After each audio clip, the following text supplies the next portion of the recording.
मन तू भटकता जाए और मैं तेरे पीछे पीछे लुढ़कता जाऊं। जी हाँ दोस्तों, आज के युग में जब इतने सारे संसाधन हमारे पास हैं तो हमारे मन पर कोई वश ही नहीं रहा। हमारा मन इधर से उधर भटकता रहता है और किसी भी काम में मन नहीं लगता।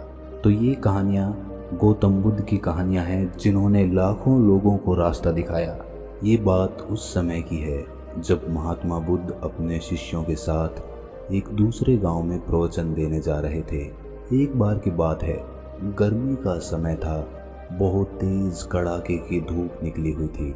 महात्मा बुद्ध और उनके शिष्य किसी गांव में प्रवचन देने जा रहे थे।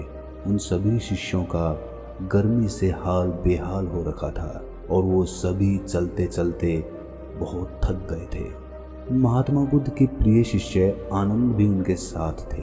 अब आनंद के मन में भी सवाल उठ रहा था।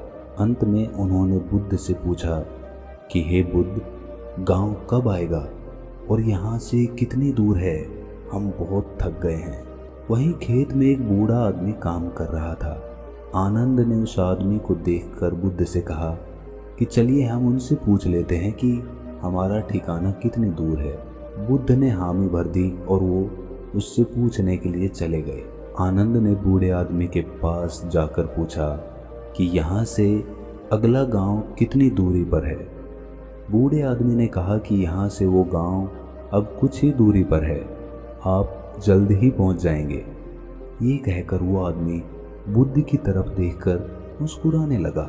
बुद्ध भी उस बूढ़े आदमी को देखकर मुस्कुराए। आनंद को ये समझ नहीं आया कि वो लोग क्यों मुस्कुरा रहे हैं, इसका कारण क्या है। मैंने भी ऐसी कोई बात नहीं कही कि जो ये लोग मुस्कुराए। आनंद के मन में ये सवाल अभी घूम ही रहा था कि वो लोग आगे निकल गए।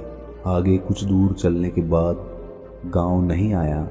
तब आनंद के मन में फिर से ये सवाल आने लगा कि उस बुजुर्ग के अनुसार तो गांव अभी तक आ जाना चाहिए था, तो फिर आया क्यों नहीं। तभी उन्हें रास्ते में एक और आदमी मिले और आनंद ने उनसे भी यही सवाल पूछा कि आगे आने वाला गांव और कितनी दूर है। उस आदमी ने कहा कि ज़्यादा दूर नहीं है, बस 2-4 किलोमीटर ही दूर है। ये सुनकर आनंद ने मन ही मन सोचा कि बस अब तो पहुंच ही जाएंगे, पास में ही है। और फिर तभी दोबारा महात्मा बुद्ध रास्ते में मिले उस आदमी को देखकर थोड़ा सा मुस्कुराए और वो आदमी भी गौतम बुद्ध को देखकर मुस्कुराने लगा।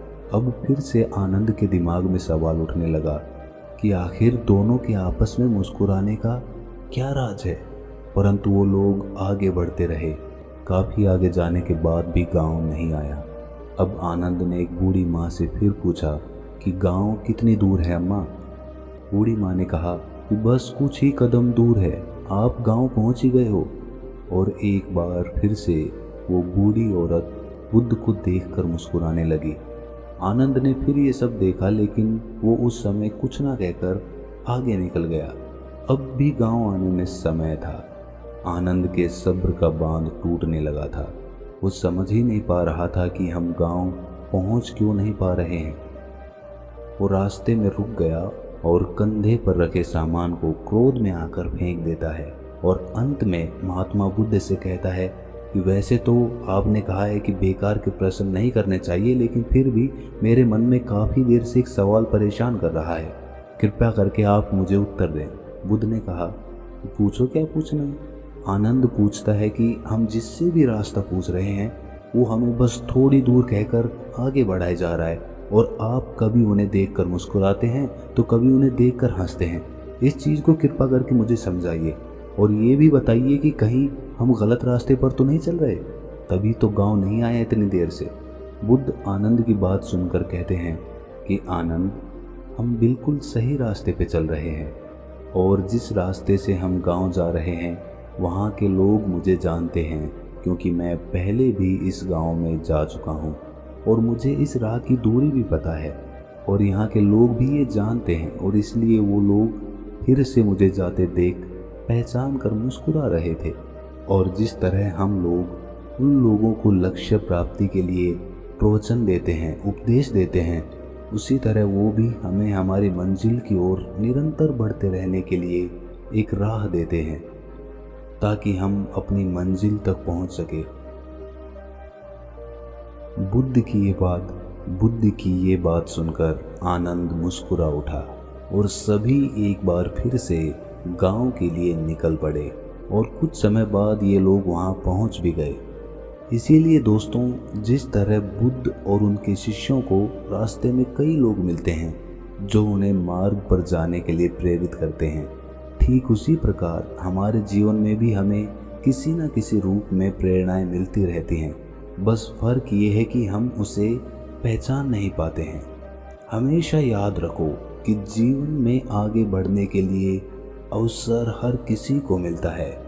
ये हमारे ऊपर है कि हम उस अवसर को पहचान पाते हैं या नहीं पहचान पाते। और साथ ही अपनी मंजिल तक पहुंचने के लिए धैर्य रखना चाहिए।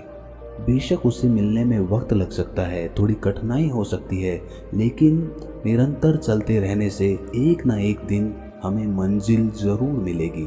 धैर्य और शांति, यही सफलता की सबसे बड़ी कुंजी होती है।